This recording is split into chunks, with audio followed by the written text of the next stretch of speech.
Hi, my name is Vincent Chiu. And I'm Kevin too. In this video, we will be discussing what TQM is and examples of TQM. First off, what is TQM?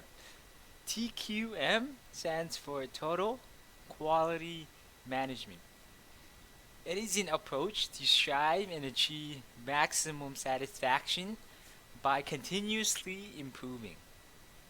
An approach to TQM, as discussed in class, talks about the manufacturing process.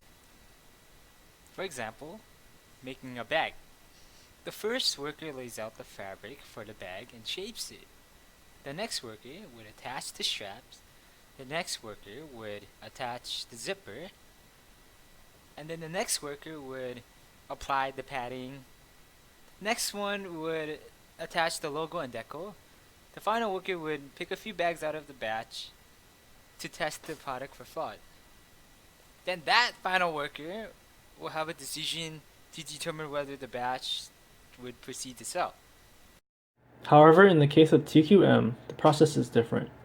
The first worker lays out the fabric for the bag and shapes it. The next worker would attach the straps.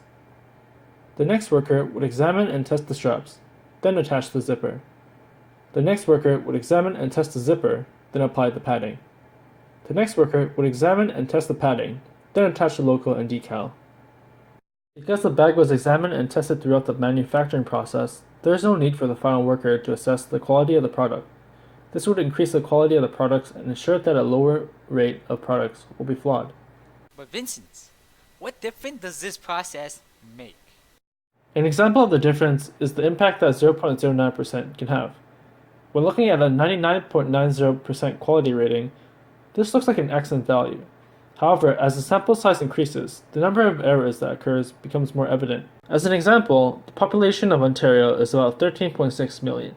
Using the 99.90% rating is approximately 13,600 errors. A 99.99 quality rating would be the most ideal result. Using the same example, the population of Ontario is 13.6 million. With a 99.99%, it is approximately 1,360 errors.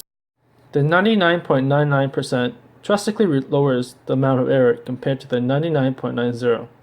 As a result, this is what TQM aims to achieve.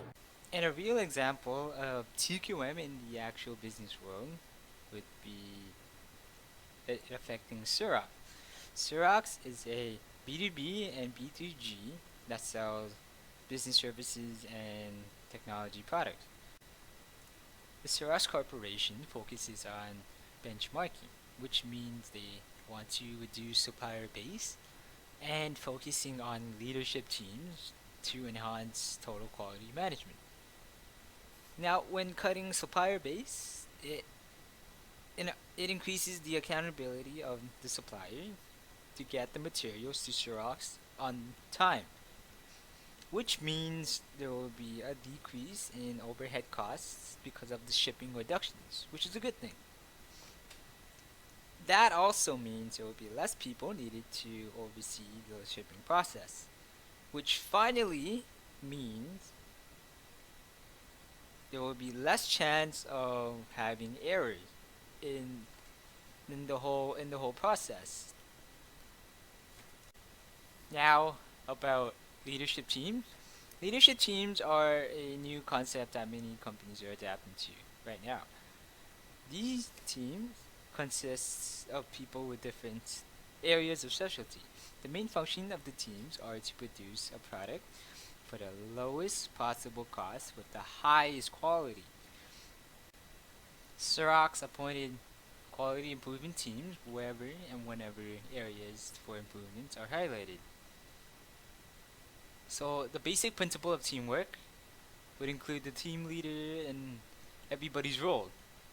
So the objective is to design the focus from everybody's attention on to the customer satisfaction, the business priorities, the market shares, return on access, and employee motivation.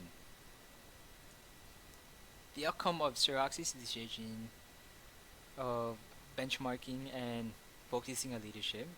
They won the Baldrige Award, signifying the standard excellence in total quality management. Now, in conclusion, this is all what TQM does and how it benefits the company. Thank you.